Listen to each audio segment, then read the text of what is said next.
السلام عليكم ورحمة الله وبركاته. muuqaalkan waxaan kusoo qaadan doonaa aayad ku jirto suuratu tawba, waana aayadda 18. allah subxaanahu wa tacaala aayaddan wuxuu aad ugu ammaanayaa dadka beydka alla camira, beydka alla markasta laga helo joogo ku xiran.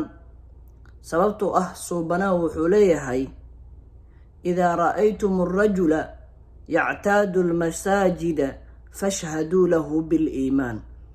qofka haddaad aragtaan asagoo ku noqnoqonayo lugtiisa ay ku badan tahay masaajidda xaggooda, aadistooda ay ku badan tahay, qofkaas waxaad u qirtaan inuu iimaan leeyahay.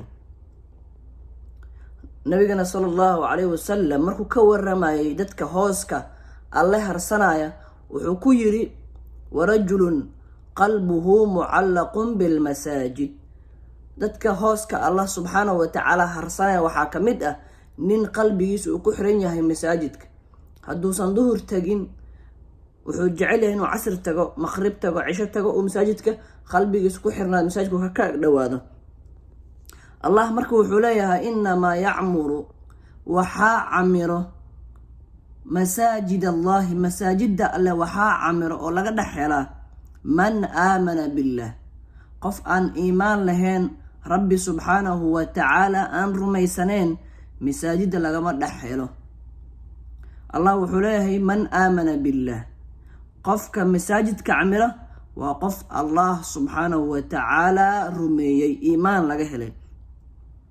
waxaa kale uu rumeeyey walyowma alaakhir, maalinta dambena wuu rumeeyey, maalinta lais xisaabinayo maalinkaasna wuu rumeeyey.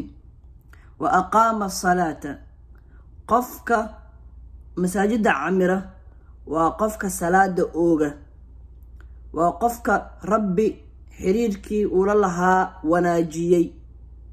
wa aata zakaata, zakada dhiiba, xiriirka bini aadamkii asaga ka dhexeeyana wanaajiya. markuu zakada dhiibo waxaa yaraanayso buuqii, digaalkii, dhicii baa yaraanaysa. sababtoo ah fakrigiiba meesha ka baxayo, dadkana iskuma soo jeedsanayaan. arrinta dadka masaajidka camiro ay leeyihiin waxaa ka mid ah: walam yakhsha ila allah, cid aan allah subxaanahu wa tacaala ahayn kama cabsadaan. allah subxaanahu wa tacaala oo keliya bay ka cabsadaan.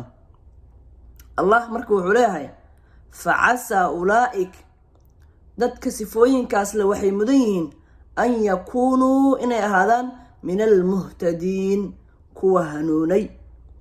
marka ma rabtaa hanuun, inaad hanuuntid ma rabtaa, masaajidda allah subxaanahu wa tacaala camir, allah rumeey, maalinka dambena rumeey, salaada oog, zakada dhiib. cid aan allah subxaanahu wa tacaala ahaynna ha ka cabsanin. sababtoo ah arrimahaas waxaa lagu helaa hanuunka.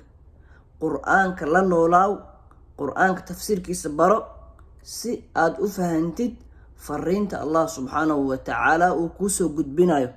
assalaamu calaykum waraxmat ullaahi wabarakaatu.